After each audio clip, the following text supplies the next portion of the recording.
Di tahun 2024 ada yang kepikiran nggak buat beli iPhone yang harga ratusan ribu gitu, intinya di bawah sejuta. Intinya kita belum mampu nih budget-budget jutaan. Mampunya masih budget-budget ratusan ribu nih duit-duit kita nih misalnya ya. Tapi gue doain lah buat lo yang masih ada di range itu, semoga rezekinya ditambahkan. Nah, di video kali ini gue bakal rekomendasikan Android yang lebih worth it di harga di bawah sejutaan. Jadi gue bakal rekomendasiin Android yang harga ratusan ribu yang lebih worth it daripada iPhone yang harga ratusan ribu. Harus kita tekankan dulu sebelum videonya mulai, ini bukan bandingin antara device to device ya, karena nggak apple to apple. Yang satu flagship, yang satu jauh sekali dari kata flagship. Di video ini gue ngebandingkan dari sisi harganya aja. Oke, rekomendasi gue yang pertama, budget di bawah sejuta, mendingan lo beli Redmi Note 9 aja daripada beli iPhone. Karena di harga yang sama dengan Redmi Note 9 ini, lo bakal dapat kayak iPhone 5s, iPhone 6 itu iPhone gen-gen kayak gitu tuh kalau buat dipakai daily agak sedikit ribet, lo mau download apps agak sedikit susah. Dan ya, sekilas spek dari si Redmi Note 9 ini, di sini kita bisa lihat bahwa nilai nitsnya ini benar-benar lumayan tinggi, 450 nits ya. Dan di sini udah base-nya Android 10. Jadi menurut gua ya masih bisa rata kanan semua lah, apps-apps yang kecil-kecil yang bakal lo download nggak terlalu ribet ya, karena masih cukup support untuk Android 10. Nah, terus untuk kerapatan layarnya di sini di 395 ppi. Dan ada Corning Gorilla Glass 5-nya juga. Nah, ini spek kayak gini nggak salah sih. Ketika handphone ini dipegang, masih berasa aura-aura handphone ini tuh bukan berasa HP murah banget lah. Nah, menangnya mana bang kalau dibandingkan dengan iPhone yang harga ratusan ribu? Kan judulnya lu bilang lebih bagus daripada iPhone. Menangnya lu bisa lihat sendiri dong, layarnya besar, baterainya besar, ini juga Android 10 ya.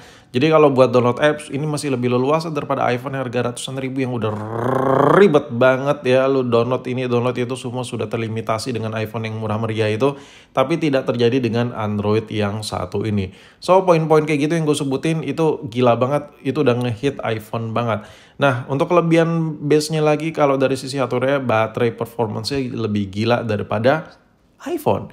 I know ini bukan Android dengan baterai terbesar saat ini, ya apalagi baterai juga udah cukup berumur untuk Redmi Note 9. Cuman kalau kita bandingkan dengan iPhone 5s atau iPhone 6, yang mereka rata-rata notabene-nya kalau dipakai harian itu mentok-mentok kayak sehari 2 sampai 3 kali ngecas. HP ini cukup sehari sekali ngecas masih bisa banget.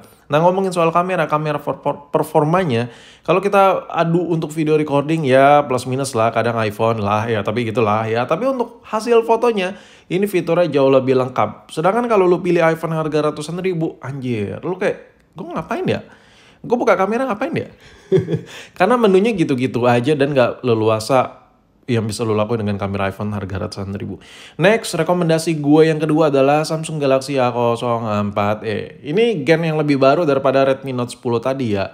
Jadi peradaban Android harga ratusan ribu yang gue sebutin di awal itu agak sedikit tuir, agak sedikit tua. Nah, yang ini lebih baru lagi. Oke, sebelum kita bahas, kita lihat dulu spek singkatnya. Di sini masih, ya, yang gue nggak suka dari handphone ini cuman layar, masih PLS LCD. Cuman, ini udah Android 12, ini jauh lebih baru, jauh lebih fresh. Jadi kalau lo ngerasa Redmi Note 9 yang gue rekomendasiin tadi itu agak sedikit tuir, agak sedikit tua, mendingan ambil ini.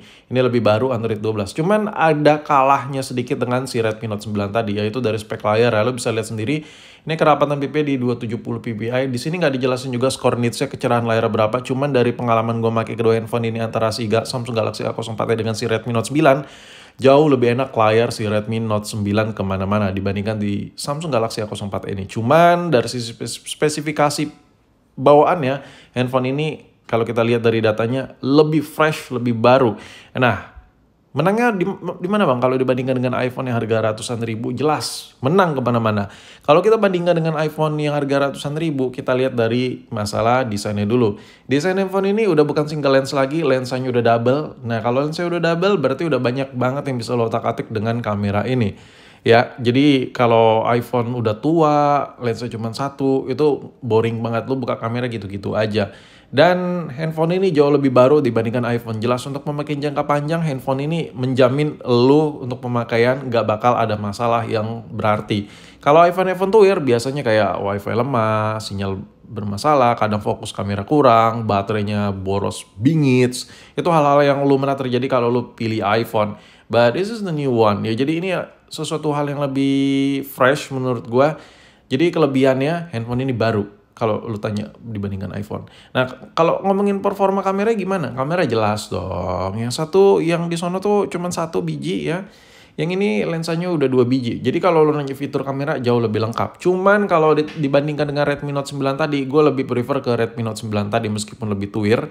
Tapi untuk performa kamera, entah kenapa Redmi Note 9 menurut gue masih cukup oke kalau dibandingkan di Samsung Galaxy A04 ini. Cuman Samsung ini gue lebih ngerekomendasin buat lu yang orangnya tuh udah suka banget lah sama Samsung. Atau lu tuh tinggal di daerah pelosok-pelosok, saran gue ambil aja Samsung Galaxy A04e ini karena kangkang servis sana lebih bersedia buat nyervis HP beginian ya. Karena untuk Redmi, ya nggak semua produk Redmi itu spare partnya ready untuk di semua kangkang servis yang beredar di tiap-tiap kota. Nah, ngomongin soal fitur foto, ya ini jelas lebih lengkap daripada iPhone. Rekomendasi gue yang terakhir adalah Samsung Galaxy A20. Nah, yang tadi itu Samsung A04e itu lu ngerasa kayak layarnya kurang banget gitu. Layarnya masih, ya apa sih? Ya rekomendasi apa sih yang tadi? Ini jauh lebih baik. Kalau kita lihat dari sisi spesifikasinya layar udah Super AMOLED ya kan. Kerapatan PPI 268 ppi. Nah, di sini lo bisa lihat base-nya ya Android 9. Ini jauh lebih tuir daripada Redmi Note 9 tadi. Jadi kalau lo tanya kalkulasinya di antara 3 HP yang udah gue rekomendasi ini sebenarnya paling worth it mana sih?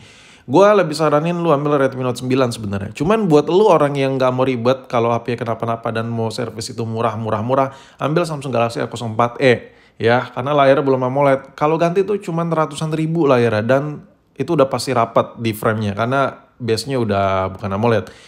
Nah, sedangkan si Samsung A20 ini udah tua, jadi tapi ngomongin soal layar, ini layar enak banget cuy, asli, layar enak banget. But the problem is, kalau kita beli second, rata-rata unit-unit yang layar AMOLED Samsung itu yang udah tuir, itu ada shadow-shadowan. Jadi wajar itu adalah hal yang terjadi di layar Super AMOLED, apalagi yang bawaan si Samsung ya. Nah, minusnya Super AMOLED Samsung ini kalau udah tua rata-rata ada shadow, tapi plusnya kalau kita bandingkan dengan iPhone ya, ini handphone enak kemana-mana, layarnya bening, cerah, pekat gitu. Alhasil kita scrolling pakai HP ini kayak bersemangat gitu, bergairah, nggak bikin enek mata lah. Gue kalau dipakai Samsung A20 ini di tahun 2024, ini masih enak banget buat nonton-nonton YouTube secara ringan ya. Tapi handphone-handphone yang gue rekomendasiin ini lo harus sadar diri juga, di bawah 1 juta aja cuy. Lu mau ngarep apa sih? Lu mau ngarep bisa ngegame, terus buat streaming, terus buat kerja berat, dan lain-lain. Wah, lu harus sadar diri. Tapi namanya HP tua, lu harus cek dulu ya namanya layarnya, baterainya, dan lain-lain. Itu bener-bener harus dicek dulu performanya oke atau tidak. Karena kalau baterai udah agak-agak gimana gitu, biasanya performa juga menurun. Nah, si Samsung A20 ini baterainya banyak banget jual. Ini adalah salah satu kelebihannya ya, si Samsung. Meskipun tuir, tapi spare partnya banyak banget, aksesorisnya banyak. Lo kalau ke pasar malam cari silikon A20 pasti ada. Yaudah itu rekomendasi 3 HP di bawah 1 juta yang menurut gue jauh lebih worth it daripada iPhone.